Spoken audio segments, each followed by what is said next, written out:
आप सभी साथियों को नमस्ते। मैं डॉक्टर राघवेंद्र प्रताप रमन।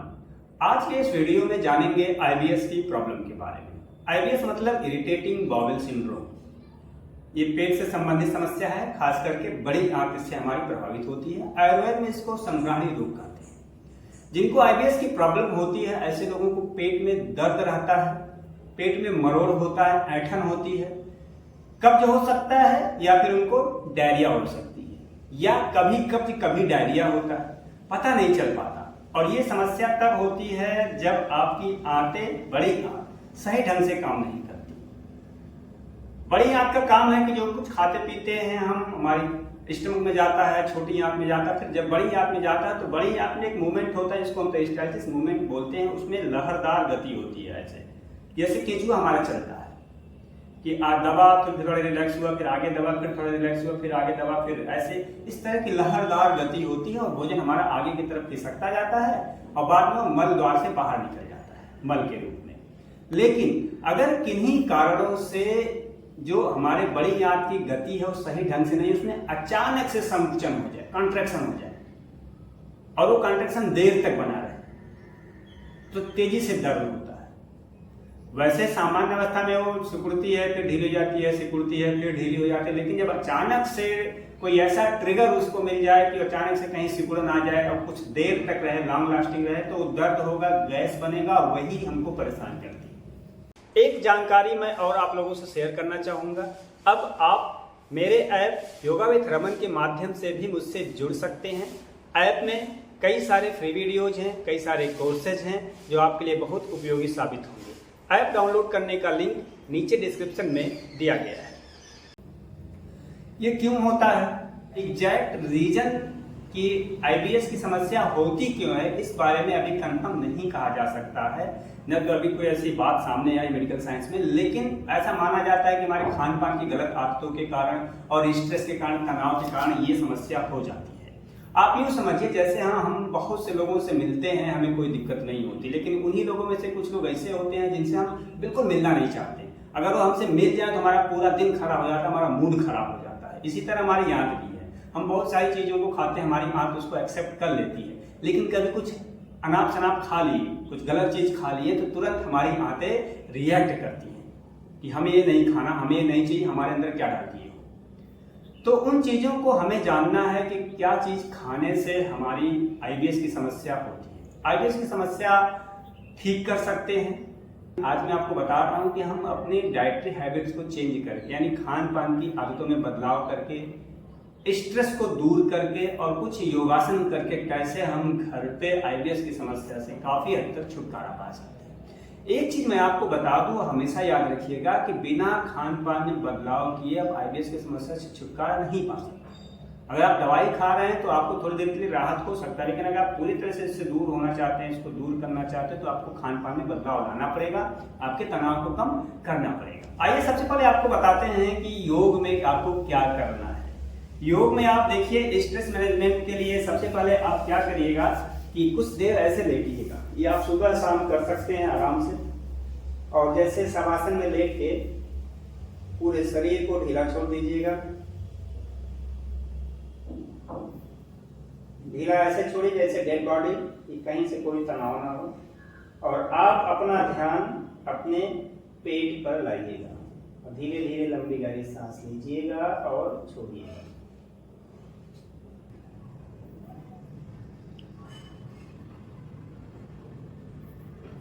ऐसा कम से कम आपको 5 मिनट करना है, यानी 50 बार 60 बार कर सकते हैं। पेट बिल्कुल ढीला रहेगा, इससे आपकी आंतें रिलैक्स हो जाएंगी, शांत हो जाएंगी। ये रिलैक्सेशन का पोज है। आसन में आपको क्या करना है, मंडूक आसन बहुत लाभदायक है। मंडूक आसन आप जानते हैं कि वज्रासन में बैठ के ऐसे मुट्ठी बंद करिएगा और अपने नाभि के अगल बगल रखिएगा। इसको सांस बाहर निकाल के थोड़ी देर ऐसे रखिएगा और फिर धीरे धीरे जब तक आप सांस बाहर रोक के रख पाए ऐसे रहिए, फिर धीरे धीरे सांस लीजिए और छोड़िए। 5 या 10 बार आप जब तक आराम से रुक पाए इसमें रहिएगा और 4-5 बार इसको दोहरा सकते हैं। मंडूकासन करने के बाद आप पवन मुक्तासन का अभ्यास करिएगा। पवन मुक्तासन भी 4-5 बार करिएगा। दाहिने पैर को ऐसे मोड़ना, सांस बाहर करना और नाक को घुटने के पास लाना, जितना आराम से ला सकते हैं। टच करा सकते हैं, टच करा दीजिएगा, नहीं तो थोड़ा दूर कर दीजिए। ऐसे सिर को नीचे बीच में रख सकते हैं जो शुरू में कर रहे हैं, फिर ऐसे इसको करिएगा। फिर दूसरे पैर से सांस बाहर पूरी तरह से नाक से स्पर्श करना। 5-5 बार दोनों पैर से करिएगा अलग अलग, और फिर मिलाकर एक साथ।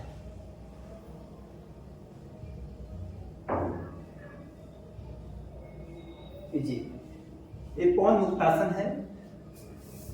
आपको करना है वक्रासन। वक्रासन में क्या करना है? पैर पे इधर रख लीजिएगा और ऐसे हाथ करके पीछे आप मुड़िएगा। आप देखिए पूरा पेट आपका ऐसे मुड़ जाता है। आपको मैं इधर से दिखा दूं, ऐसे रखना, या यहां भी रख सकते हैं। फिर ऐसे पीछे या इधर रख सकते हैं। इसमें पूरी आंतें आपकी ट्विस्ट होती है, मसाज हो जाता है। अगला आसन स्पाइन ट्विस्ट पोज है, उदर कर्षण आसन इसको बोलते हैं। उदर कर्षण आसन कैसे करेंगे? दोनों पैर को घुटने से मोड़ लीजिएगा, हाथ ऐसे साइड में फैला लीजिएगा, पीछे ऐसे रख लीजिएगा, सांस बाहर निकालते हुए घुटना एक तरफ, सिर को दूसरी, फिर बीच में आइएगा, सांस भरते हुए, फिर सांस बाहर निकालते हुए।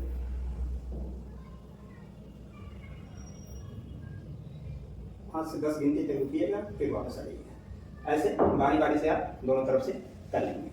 अब प्राणायाम आपको कौन कौन से करने हैं? तो मैंने बताया कि ये आईबीएस की प्रॉब्लम स्ट्रेस की वजह से काफी होती है, तो अनुलोम विलोम प्राणायाम आपको करना है।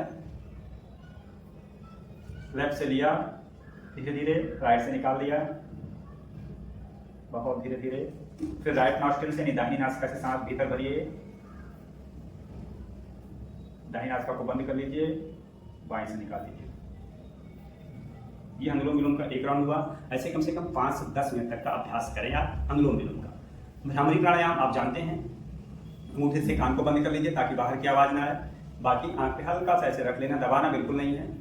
सांस भरिए, फिर नाक से सांस बाहर निकालिए, गुंजन करिए।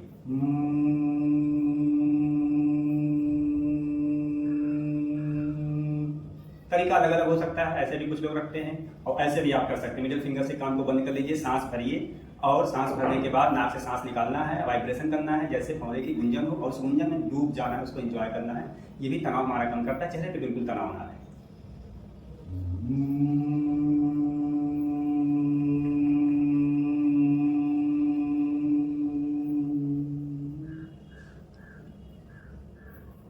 आठ से 10 बार भ्रामरी प्राणायाम करना है। उसके बाद आप क्या करेंगे? Deep breathing. फिर डीप ब्रीदिंग मैंने आपको बताया, अभी आप लेट के किए थे डीप ब्रीदिंग, बैठे बैठे भी डीप ब्रीदिंग कर लीजिए। आपका ध्यान आपके पेट पे। योग में जहां आप ध्यान ले जाएंगे उस अंग में आप फर्क महसूस करते हैं। Relax okay.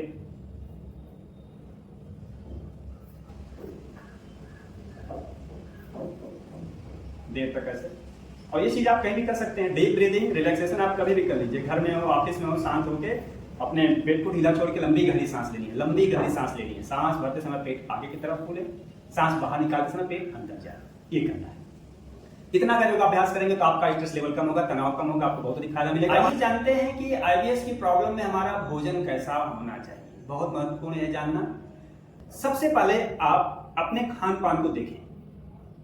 देखने का मतलब है कि आप जज करें कि क्या खाने से आपकी प्रॉब्लम बढ़ जा रही है और क्या खाने से आप अच्छा फील कर रहे हैं। बहुत से लोगों में ये देखा गया है कि अगर वो डेयरी प्रोडक्ट लेते हैं, खास करके पनीर, तो उनकी समस्या बढ़ जाती है। जो लोग अल्कोहल लेते हैं, सॉफ्ट ड्रिंक लेते हैं, कोल्ड ड्रिंक लेते हैं या कार्बोनेटेड ड्रिंक लेते हैं, उनकी समस्या बढ़ जाती है। कुछ लोगों को ऑयली चीजों को लेने से समस्या बढ़ जाती है। तो ये आपको समझना है। ज्यादातर देखा गया है कि जिनको दूध से एलर्जी है उनको दूध नहीं लेना है। अगर आपको कोल्ड ड्रिंक पीने से, अल्कोहल लेने से समस्या आ रही है तो इन चीजों से दूर रहिए। एक ट्रिगर है, एक ट्रिगर से इनको आप नोट कर लीजिए कि इनको आपको नहीं लेना है, बंद कर दीजिए। और स्ट्रेस, अचानक कोई तनाव आ जाए तो ये समस्या होती है, पेट में दर्द मरोड़ ऐठन शुरू हो जाता है। आप एग्जाम्पल देखिए, आपने भी हो सकता है कभी अनुभव किया हो कि कभी आप किसी एग्जाम के लिए जा रहे हैं, फिर इंटरव्यू के लिए जा रहे हैं, तो अचानक से आपको लूज मोशन आ जाता है, पेट में गुड़गुड़ सी हो जाती है। और हमारा स्ट्रेस हमारा जुड़ा हुआ है, इससे हमारा ब्रेन, हमारे डाइजेस्टिव सिस्टम से जुड़ा हुआ है। तो जब यहाँ पे स्ट्रेस आएगा तो उसका फर्क यहाँ पड़ता है। कई बार अचानक से स्ट्रेस कोई लेते हैं, कोई अचानक से कोई बुरी खबर सुन लेते हैं तो भूख गायब हो जाती है। तो हंगर सेंटर्स हमारे यहाँ पर हैं, वो हम इसको कंट्रोल करते हैं। तो इसको ठीक रखेंगे तो आपका ये भी ठीक रहेगा। इसलिए मैं आपको बताऊंगा कि योग में क्या करके आप स्ट्रेस दूर कर सकते हैं। तो अगर आप चाहते हैं कि आईबीएस की समस्या से आप छुटकारा पाएं, तो आपको कुछ चीजों को ध्यान में रखना पड़ेगा। पहला, खान पान में बदलाव पहली शर्त है। दूसरा, अगर आप तनाव लेते हैं, अधिक तनाव लेते हैं तो उस पर कंट्रोल करें, उसको मैनेज करें। तीसरा, प्रोबायोटिक्स का सेवन करें। प्रोबायोटिक्स मतलब कि आपका जो हेल्दी बैक्टीरिया है, गट बैक्टीरिया है, उनको कैसे हम बढ़ाएं। तो कुछ चीजें खाने पीने की तो मैं आपको बताऊंगा। तो अगर आपको आईबीएस की प्रॉब्लम में कब्ज रहता तो कब्ज को दूर करने का प्रयास करें, और इसके लिए जरूरी है कि आप ऐसी चीजें बिल्कुल ना खाएं जो कब्ज करती हो। तली भुनी चीजें नहीं खानी। आपको फलों का सेवन अधिक करना है। फलों में क्या खाना है? आप पपीता ले सकते हैं, सेब ले सकते हैं, अमरूद ले सकते हैं। सुबह नाश्ते में आप नाश्ते में मूंग की खिचड़ी ले सकते हैं, दलिया ले सकते हैं मूंग की, चावल में डाल के। गेहूं वाला न खाइएगा, क्योंकि बहुत से लोगों को गेहूं से एलर्जी होती है। आईबीएस की प्रॉब्लम, उन लोगों को गेहूं की रोटी खाने से भी मना किया जाता है। तो ज्वार की रोटी ले सकते हैं। सब्जी में आप क्या खाएंगे? सब्जी में आप लौकी का सेवन अधिक करिए, तोरई का सेवन अधिक करिए। तोरी, लौकी, नेनुआ, सरगुतिया जो देसी भाषा में बोलते हैं। आप परवल का सेवन, टिंडे का सेवन, इन सब का सेवन करें जिससे कब्ज ना बने। पानी आपको 3 से 4 लीटर पीना है। गुनगुना पानी न पीजिएगा। बहुत से लोगों को आईबीएस की प्रॉब्लम में गुनगुना पानी पीने से समस्या होती है। तो आप चेक कर लीजिएगा कि आपकी बॉडी गुनगुने पानी को एक्सेप्ट कर रही है कि नहीं। अगर गुनगुना पानी पीने से आपको थोड़ा राहत हो रहा है तो पीजिएगा, अदरवाइज मत पीजिएगा। सुबह भी वैसे तो मैं सबको बोलता हूँ पानी पीने के लिए, गुनगुना पानी, लेकिन जिनको आईबीएस की प्रॉब्लम हो वो सुबह गुनगुना पानी नहीं पिएंगे। नॉर्मल पानी, मटके का पानी पिए तो अच्छा है। जिनको आईबीएस की प्रॉब्लम हो उनको खाली पेट नहीं रहना, इसलिए व्रत उपवास बहुत अधिक मत करिएगा। उतना खाइएगा जितना जरूरी है। सुबह आप शाम का भिगोया हुआ मुनक्का ले सकते हैं, अंजीर ले सकते हैं। दोपहर में मैंने बताया कि जो सब्जियां मैंने बताई आप ज्वार की रोटी के साथ ले सकते हैं, जो मिक्स ग्रेन होता है, फूल ग्रेन होता है, उनको ले सकते हैं। रात में भी हल्का वही मूंग की खिचड़ी या दलिया मूंग की ले सकते हैं, जिनमें आप हरी सब्जियां डाल के बना लीजिए। ओट्स आप लीजिए, ओट्स में लौकी काट के, ये तोरी काट के, ये सब काट के बढ़िया बनाइए खिचड़ी, उसको खाइए। आपकी समस्या इससे दूर होगी। अगर आपको डायरिया अधिक आता है, मतलब दस्त होता है आईबीएस की प्रॉब्लम में, तो आपको बहुत अधिक फाइबर वाली चीजें नहीं खानी। ऑयल बिल्कुल नहीं खाना है। ऑयली चीजें, बाहर की चीजें तो आप बिल्कुल नमस्ते कर दीजिए। जो पेस्ट्री है, कुकीज है, या फिर चाउमीन है, बर्गर, इन सब से जितना दूर रहिएगा उतना ही अच्छा है। ग्लूकोज अगर आप टॉलरेट नहीं कर पाते हैं तो चीनी का सेवन ना करें, बिल्कुल ना करें। हल्का फुल्का गुड़ लेना हो तो आप ले लीजिए, अदरवाइज चीनी ना खाएं। मैंने पहले ही बता दिया है, चाय कॉफी से दूर रहना है, और डेयरी प्रोडक्ट नहीं लेना है। बहुत लोगों को इससे ज्यादा एलर्जी होती है। और डेयरी प्रोडक्ट में भी क्या, पनीर नहीं लेना। तो लेकिन एक ऐसी बात है जो आपके लिए अच्छी होगी कि छाछ बहुत ही फायदेमंद है।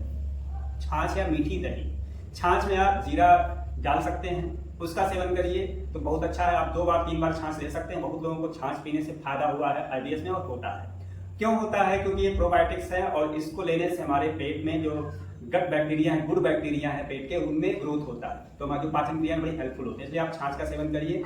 खट्टी दही या खट्टे छाछ का सेवन आपको नहीं करना है। कुछ प्रोबायोटिक्स मार्केट में मिलते हैं, उनको भी आप ले सकते हैं। अगर आपको छाछ नहीं मिल रहा है तो अलग छाछ का सेवन करें।